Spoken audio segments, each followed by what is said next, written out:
పూర్వం నాగంభట్టు అనే ఒక సాధారణ బీద బ్రాహ్మణుడు భక్తి భావంతో తను చేసిన పూజలు వ్రతములు తన కుమారుడైన నారాయణ భట్టుకి చెప్పి యథాలాపంగా ఆచరించమని చెప్పాడు.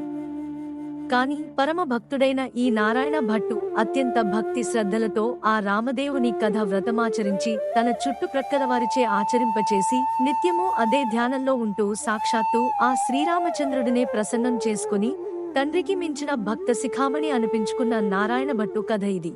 విని తరించండి. శుక్లాం బరధరం విష్ణుం శశివర్ణం చతుర్భుజం ప్రసన్న వదనం ధ్యాయేత్ సర్వ విఘ్నోప శాంతయేత్. అగజానన పద్మార్కం గజానన మహర్నిశం అనేకదం తం భక్తానాం ఏకదంతముపాస్మహే. పూర్వకాలంలో ఒక చిన్న గ్రామంలో విష్ణుభక్తుడైన బ్రాహ్మణుడు ఉండేవాడు.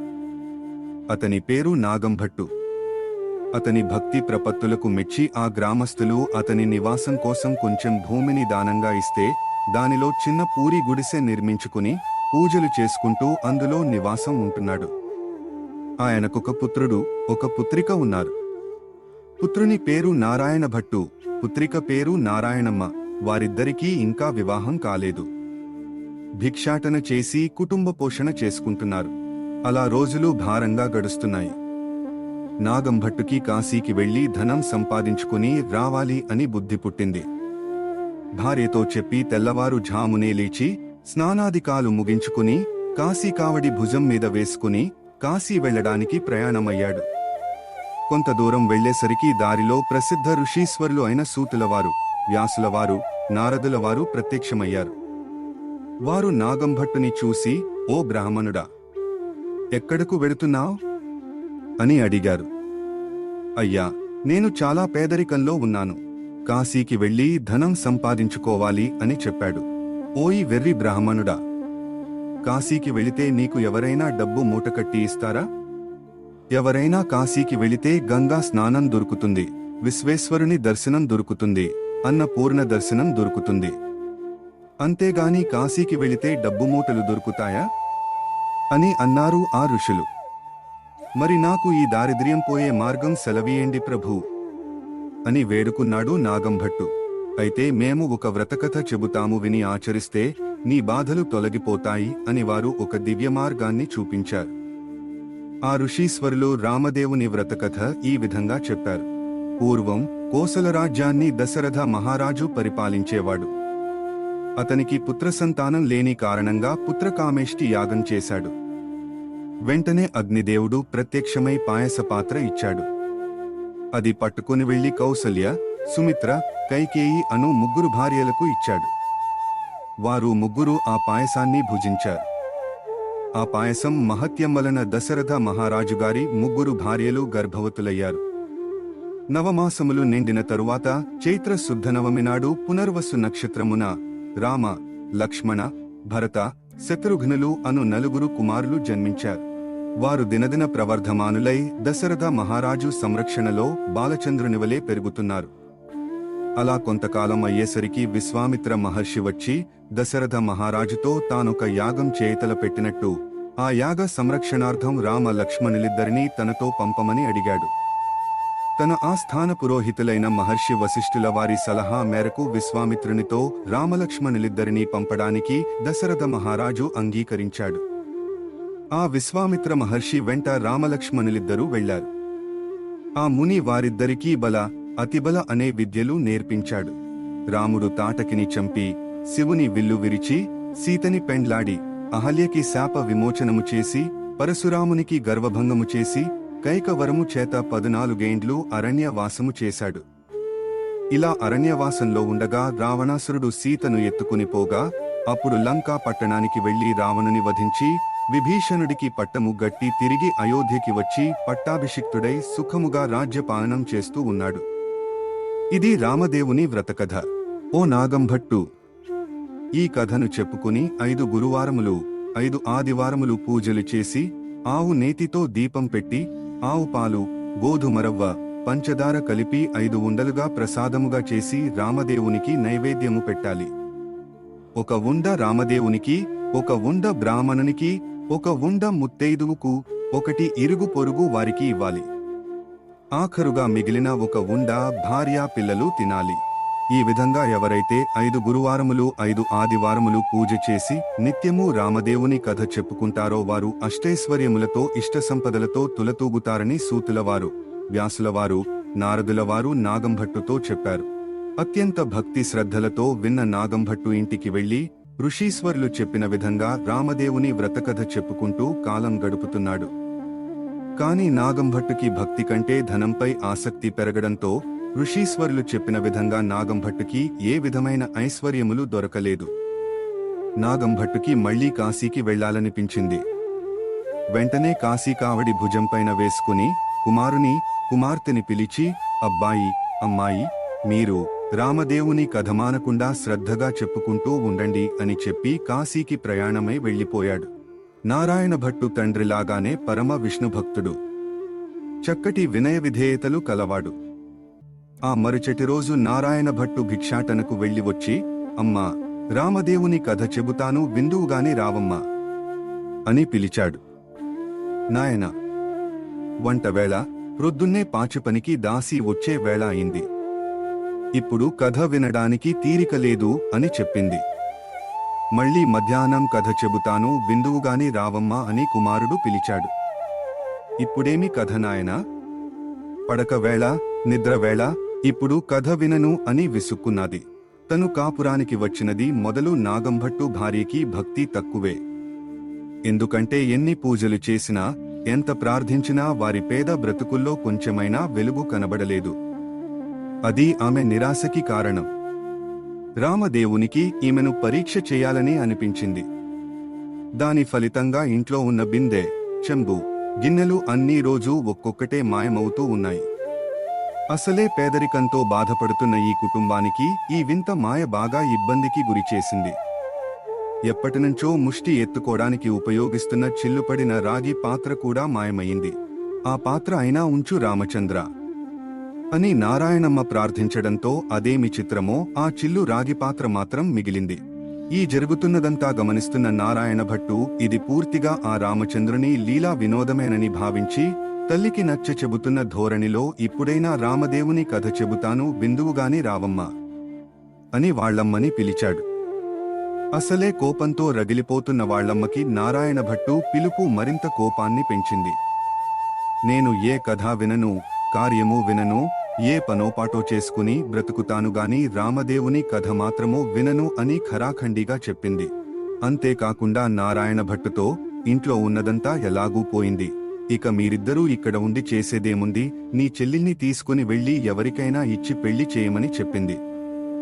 ఇక చేసేదేమీ లేక తల్లి చెప్పినట్టుగా తన చెల్లెలిని వెంటబెట్టుకుని నారాయణ భట్టు ప్రయాణమయ్యాడు. వీళ్లు ఇంకా ఆ ఊరు చివరికి వెళ్లేరో లేదో కాశీకి వెళ్లిన వాళ్ల నాన్నగారు నాగంభట్టు తిరుగు ప్రయాణమే కనిపించాడు. ఆ ఊరి చివర కోనేరు దగ్గరికి వచ్చాడు. నాగంభట్టుకి పట్టిన పేరాస వదిలించాలని రామదేవునికి అనిపించింది. ఒక చిన్న మాయాజాలం చేయాలని అనుకున్నాడు. అప్పుడే ఇలా జరిగింది. ఆ కోనేటిలో దిగి కాళ్లు కడుక్కుందామనుకుని ఒడ్డున తన బట్టల మూటని పెట్టుకున్నాడు నాగంభట్టు. అందులో కొంచెం డబ్బులు కూడా ఉంచుకున్నాడు. ఇంతలో ఎక్కడినుంచో హఠాత్తుగా ఒక పెద్ద గరుడ పక్షి వచ్చి ఆ మూటని ఎత్తుకుని వెళ్లిపోయింది. బట్టలతో పాటు డబ్బు కూడా పోవడంతో విస్మయం చెంది అయ్యో అని నెత్తి బాదుకుని విచారిస్తూ కోనేరు ఒడ్డుకి వస్తుంటే అతనికి తన పిల్లలు నారాయణమ్మ, నారాయణ భట్టు కనిపించారు. వాళ్ళని చూసి అబ్బాయి, అమ్మాయి, మీరు సుఖంగా ఉన్నారా అని కుశల ప్రశ్నలు వేశాడు. ఏం సుఖం నాన్నగారు, యథాప్రకారానికి ఏం లోటు లేదు. మీరు వెళ్ళింది మొదలు అమ్మ ఒక పూజ లేదు, పునస్కారం లేదు. ఎప్పుడూ ఆ దేవుడిని నిరాశతో అనరాని మాటలు అంటూనే ఉంది. రామదేవుని కథ వినమంటే వినేది కాదు. రామదేవుని లీలామహత్యమో ఏమో, మన ఇంట్లో ఉన్న వెండి, రాగి, ఇత్తడి పాత్రలు ఒక్కొక్కటిగా మాయమయ్యాయి అని జరిగినదంతా తండ్రికి వివరించి చెప్పాడు. అమ్మ మాత్రం చెల్లెలిని తీసుకుని నన్ను వెళ్లిపోమ్మని, తగిన సంబంధం చూసి చెల్లెలికి పెళ్లి చేయమని చెప్పింది. ఆమె చెప్పిన ప్రకారం చెల్లెల్ని వెంటబెట్టుకుని వస్తున్నాను. మీ ఆజ్ఞ ఏమిటి నాన్నగారు అని అడిగాడు నారాయణ భట్టు. సరే, అలాగే చేయమని చెప్పి నాగంభట్టు విచారిస్తూ ఇంటికి వెళ్ళాడు. నారాయణ భట్టు నారాయణమ్మను వెంటబెట్టుకుని అలా వెళ్ళగా కొంత దూరం వెళ్లేసరికి నారాయణ భట్టుకు త్రోవలో ఒక పెద్ద పూల తోట కనిపించింది. ఆ తోటలో అన్నా చెల్లెలు కూర్చుని రామదేవుని కథ చెప్పుకుంటూ ఉండగా ఎక్కడనుంచో ఒక బ్రాహ్మణ యువకుడు వచ్చి పూలు కోసుకుంటూ కనిపించాడు.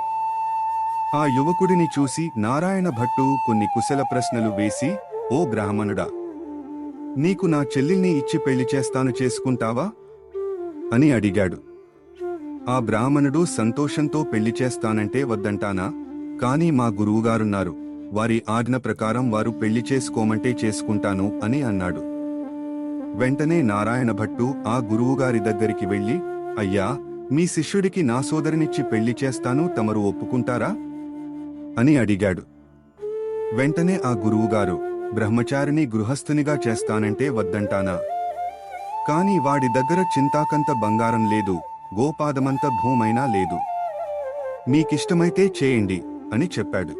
అప్పుడు నారాయణ భట్టు సంతోషంతో గురువుగారికి నమస్కారం చేసి, అలాగా ఎక్కడికో వెళ్లి 4 రాటలు తెచ్చి పాక, పందిరివేసి, గుచ్చిన ముత్యాలు తోరణాలు కట్టి, గుచ్చని ముత్యాలు తలంబ్రాలు పోసి 70 యాగాల నారాయణమ్మను ఇచ్చి పెళ్లి చేశాడు. వాళ్లు అక్కడే కూర్చొని రామదేవుని కథ చెప్పుకుంటూ కాలం గడుపుతూ ఉన్నారు. అలా కొన్నాళ్లయ్యేసరికి ఒకనాటి రాత్రి రామదేవుడు ఆ ఊరి రాజుగారి కలలో కనిపించి, "ఫలానా తోటలో పుణ్యదంపతులున్నారు, వారికి ఒక గృహము, కొంత భూమి ధారపోయండి" అని చెప్పి మాయమయ్యాడు. మరునాడు ఉదయాన్నే ఆ రాజుగారు సంతోషముతో ఆ గృహమును, భూమిని వారికి ధారపోసి, "ఇది రామాజ్ఞగా నేను భావిస్తున్నాను" అని చెప్పి అక్కడి నుంచి వెళ్లిపోయారు. ఇదంతా రామదేవుని మహత్యం అని మనసులో భక్తితో అనుకుని అప్పుడు నారాయణ భట్టు, నారాయణమ్మ, ఆమె భర్త అక్కడ కూర్చొని ఆ గృహమును, ఆ భూమిని అనుభవిస్తూ నిత్యము రామదేవుని కథ చెప్పుకుంటూ హాయిగా ఉన్నారు. అలా కొంతకాలమయ్యేసరికి నారాయణ భట్టు, "చెల్లెమ్మ, నేనెన్ని రోజులు ఇలా కాలం గడిపేది? నేను రామదేవుని దర్శనం చేసుకోవడానికి వెళ్లి రావాలి అని అనుకుంటున్నాను. నీవు, నీ భర్త కథని మానకుండా చెప్పుకోండి" అని చెప్పి నారాయణ భట్టు ప్రయాణమై వెళ్లిపోయాడు. నారాయణ భట్టు అలా కొంత దూరం వెళ్లేసరికి ఒక రాజు విచారిస్తూ కనబడ్డాడు. ఆ రాజుని చూచి, "ఏమి రాజా, విచారిస్తున్నారు?" అని అడిగాడు నారాయణ భట్టు. "నాయనా, నా భార్యా బిడ్డలు పరారైనారు, నా రాజ్యం పరాయి రాజుల పాలయింది, నా అవస్థ ఇలా ఉంది బాబూ" అని ఆ రాజుగారు తన బాధ చెప్పుకున్నారు. ఆ రాజుగారికి ఉపశమనం కోసం నారాయణ భట్టు రామదేవుని కథ అంతా చెప్పి వ్రత విధానమంతా వివరించాడు. ఆ రాజుగారు వ్రతం చేసుకుంటూ ఉండగానే పరారైన భార్యా బిడ్డలు, పరాయిరాజు తీసుకున్న రాజ్యం తిరిగి సంప్రాప్తించింది. అప్పుడు రాజుగారు సంతోషముతో కృతజ్ఞతలు తెలియజేశారు. నారాయణ భట్టు అక్కడ నుండి వెళ్లిపోయి ఇంకొంత దూరం వెళ్లేసరికి మరో గ్రామం వచ్చింది. ఆ గ్రామంలో ఒక ఇల్లాలి ఇంటికి వెళ్లి, "అమ్మా, పూజ చేసుకుంటాను, కొంచెం ఇల్లు ఇస్తావా" అని అడిగాడు. "మా ఇంటిలో మడీతడి ఆచారం కనుక కుదరదు" అని నిర్మోహమాటంగా చెప్పింది. అప్పుడు నారాయణ భట్టు కనీసం ఈ దగ్గరలో ఏదైనా కోనేరు ఉందేమో దారి చూపించు తల్లి అని వేడుకున్నాడు. తూర్పు దిశే ఈశాన్యమూలగా ఒక కోనేరున్నది వెళ్లమని చెప్పింది. అప్పుడు నారాయణ భట్టు ఆ కోనేరు దగ్గరకు వెళ్లి స్నానం చేసి మడిబట్ట ఆరవేసుకుని ఇల్లు ఇవ్వనన్న ఇల్లాలి అరుగు దగ్గరకు వచ్చి తూర్పు దిశ ఈశాన్య మూలగా ఒక పుచ్చు పీటకు పసుపు రాసి బొట్టు పెట్టి అక్కడ రామదేవుని పటము పెట్టి కథ చదువుకుంటూ ఉన్నాడు. అంతలో ఆ ఇల్లాలు ఇవతలకు వచ్చి చూసింది. నారాయణ భట్టు ఆమెకు తాంబూలం, దక్షిణ, ప్రసాదం ఇచ్చాడు. ఆమె పుచ్చుకుని లోపలికి వెళ్లిపోయింది. నారాయణ భట్టు కథాక్షింతలు తలమీద వేసుకుని మరికొన్ని ఇంటి మీద వేసి వెళ్లిపోయాడు. వ్రత మహత్యమో ఏమో అతడు అలా వెళ్లగానే ఆ ఇల్లు ఇంద్రభవనంలా మారిపోయింది. ఆ ఇల్లాలు ఆశ్చర్యానికి అంతే లేదు. తన భర్త రాగానే జరిగిన కథ అంతా చెప్పింది. ఆ ఇద్దరు దంపతులు కూడా భక్తి శ్రద్ధలతో రామదేవుని కథ చెప్పుకుంటూ హాయిగా కాలం గడుపుతున్నారు. నారాయణ భట్టు ఎండనక, వాననక, తిండనక, తిప్పలనక, ఆకలనక, దప్పికనక, చెట్టనక, పుట్టనక, నీడనక, భయమనక, అర్ధరాత్రనక అరణ్యాలంటపడి వెళ్తుండగా కొంత దూరం వెళ్లేసరికి నారాయణ భట్టుకి బాగా అలసట కలిగింది. మూర్ఛిల్లి ముఖం తిరిగి పడిపోయాడు. అప్పుడు రామదేవునికి దయ కలిగి, ఒక ముసలి బ్రాహ్మణుని వేషముతో వచ్చి నారాయణ భట్టు ముఖము తుడిచి లేవదీసి మంచినీళ్లు ఇచ్చి మా ఇంటిలో భోజనం చేద్దువుగాని రా అని పిలిచాడు. నేను భోజనం మాత్రం చేయను. నేను రామదేవుని దర్శనం కోసం వెళ్తున్నాను. ఒక కోనేరు మాత్రం చూపిస్తే స్నానం చేసి వస్తాను అని చెప్పాడు. తూర్పు దిశ ఈశాన్య మూలగా ఒక కోనేరున్నది వెళ్ళమని చెప్పాడు. నారాయణ భట్టు ఆ కోనేరు వద్దకు వెళ్లి స్నానం చేసి పైకి వచ్చేసరికి అక్కడ ఇంద్రభవనంలా ఒక పెద్ద భవంతి కనిపించింది. నారాయణ భట్టు ఆశ్చర్యపోయాడు. లోపలికి వచ్చేసరికి సీతమ్మవారు వెండి కంచాలు, భమిడి పీటలు కనిపించాయి. అప్పుడు నారాయణ భట్టుకు రామదేవుడు సీతమ్మ తల్లి ఎదురై మా ఇంటిలో భోజనం చేయురా అని పిలిచారు. నేను భోజనం మాత్రం చేయను, నేను రామదేవుని దర్శనం కోసం వెళ్తున్నాను అని అన్నాడు. నేనే రామదేవుణ్ణి అని చెప్పాడు. అయితే కావచ్చు మహానుభావ, నాకు దర్శనం కావాలి అని కోరగా అప్పుడు ముందు శివుని రూపంలో పులి చర్మంతో, రుద్రాక్షలతో, విభూతి రేఖలతో, నడుమున నాగాభరణంతో, శిరస్సున గంగతో, ప్రక్కన పార్వతీదేవితో, త్రిశూలం, త్రినేత్రంతో, నంది వాహనారూఢుడై ఈశ్వరుడు ప్రత్యక్షమైనాడు. అప్పుడు నారాయణ భట్టు సంతోషంతో వారిని ఈ విధంగా స్తోత్రం చేశాడు. వందే శంభు ముమాపతిం సురగురుం వందే జగత్కారణం వందే పన్నగభూషణం మృగధరం వందే పశూనాం పతిం వందే సూర్య శశాంక వహని నయనం వందే ముకుంద ప్రియం వందే భక్త జనాశ్రయంచ వరదం వందే శివం శంకరం. అప్పుడు నారాయణ భట్టు విష్ణుమూర్తి కూడా ప్రత్యక్షం కావాలని కోరాడు. అప్పుడు వక్షస్థలంబున వనమాలికతో మెరుపు తీగ వంటి లక్ష్మీదేవితో, శంఖ చక్రగధాధరుడై నెమలి పింఛముతో విష్ణుమూర్తి ప్రత్యక్షమైనాడు. అప్పుడు నారాయణ భట్టు భక్తి శ్రద్ధలతో విష్ణుమూర్తిని కూడా ఈ విధంగా స్తోత్రం చేశాడు. శాంతాకారం భుజగసేనం పద్మనాభం సురేశం విశ్వాకారం గగన సదృశం మేఘ వర్ణం శుభాంగం లక్ష్మీకాంతం కమల నయనం యోగి హృద్యానగమ్యం వందే విష్ణుం భవభయహరం సర్వలోకైకనాథం. అప్పుడు నారాయణ భట్టు రామదేవుడు ప్రత్యక్షమవ్వాలని కోరాడు. శ్రీమద్దివ్య మునీంద్ర చిత్తనిలయం సీతా మనోనాయకం వాల్మీకోద్భవ వాక్పయోధిశినం స్మరాననం విస్మయం నిత్యం నీరద నీలాకాయ కమలం నిర్వాణ సంధాయకం శాంతం నిత్య మనామయం శివకరం శ్రీరామచంద్రం భజే. అప్పుడు నారాయణ భట్టు భక్తి శ్రద్ధలతో రామదేవుని స్తుతించాడు. అప్పుడు రామదేవుడు నారాయణ భట్టుతో ఇప్పుడైనా భోజనం చేస్తావా అని అడిగాడు. అలాగే చేస్తానుగాని భోజనం అయిన తరువాత నాతో వస్తానని అభయహస్తమిస్తే భోజనం చేస్తానన్నాడు. తిండి నిద్ర కంటే నారాయణ భట్టు భక్తికే ఎక్కువ ప్రాధాన్యం ఇవ్వడం చూసి మురిసిపోయి ఎంతో దయగల ఆ సీతమ్మ తల్లి 4 కూరలు నవకాయ పిండి వంటలతో పంచభక్ష పరమాన్నములతో వెండి కంచాలు, భమిడి పీటలు వేసి బంధుకోటి సపరివార సమేతముగా నారాయణ భట్టుకు భోజనం వడ్డించింది. అందరూ భోజనాలు చేసి కర్పూర తాంబూలాలు వేసుకున్న తరువాత నాతో వస్తానని అభయహస్తమిచ్చావు కావున మా ఇంటికి నాతో రావలసినదని కోరాడు. అప్పుడు రామదేవుడు ప్రసన్నవదంతో నారాయణ భట్టు భుజాలపై ఎక్కి ఇంతకు ముందు నారాయణ భట్టు ఎవరెవరి ఇళ్లకు వెళ్లాడో వారి వారి ఇళ్లకు వెళ్లి వారికి రామదేవుని దర్శన భాగ్యం కలిగించి వారి స్వగ్రామం పొలిమేరకు వచ్చేసరికి గ్రామంలోని వారు కొందరు చూసి పరుగునబోయి వారి తల్లిదండ్రులతో, ఏమండోయ్ నాగంభట్టుగారు, మీ అబ్బాయి అమ్మాయి ఇంకా ఎవరెవరో బయలుదేరి వస్తున్నారు అని చెప్పారు. అప్పుడు నారాయణ భట్టు తల్లిదండ్రులు సంతోషముతో కుమారుని, కుమార్తెని చూశారు. అప్పుడు నారాయణ భట్టు వారిని చూసి పూజకు అన్నీ సిద్ధం చేసి నాకు కబురు చేయండి, అప్పుడు నేను రామదేవుని తీసుకుని వస్తానని చెప్పాడు. నారాయణ భట్టుకి తప్ప రామదేవుడు ఎవరికీ కనబడలేదు.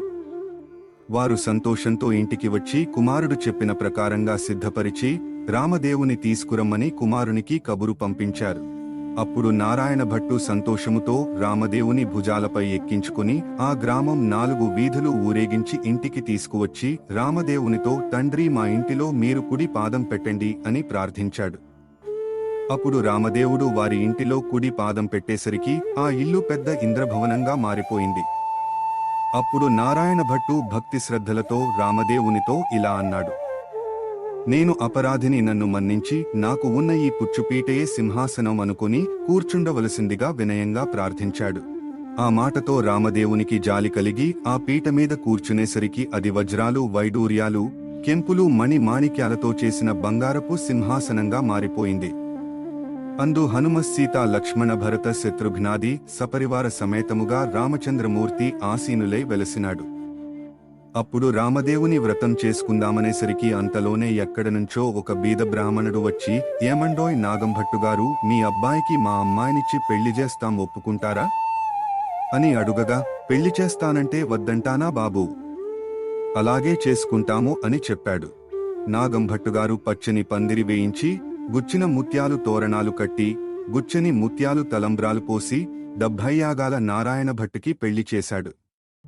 నారాయణ భట్టు పెళ్లైన తరువాత నాగంభట్టు అతని భార్య, నారాయణ భట్టు అతని భార్య, నారాయణమ్మ ఆమె భర్త అంతా కలిసి రామదేవుని వ్రతం చేసుకుంటూ అష్ట ఐశ్వర్యములతో ఇష్ట సంపదలతో హాయిగా ఉన్నారు. ఫలశ్రుతి, ఈ కథ వినినవారు గాని, చదివినవారు గాని లేదా ఈ వీడియో చూసిన వారు గాని అష్ట ఐశ్వర్యములు ఇష్ట సంపదలతో నిత్యము సుఖ సంతోషాలతో ఉండగలరు. సర్వే జనాః సుఖినో భవంతు. ఈ పూజ చేసుకోదలిచిన వారు ఈ వీడియో కింద పెట్టిన లింక్ పై క్లిక్ చేస్తే తెలుగులో పూజా విధానంతో కూడిన PDF అందుబాటులో ఉంటుంది. గమనించగలరు.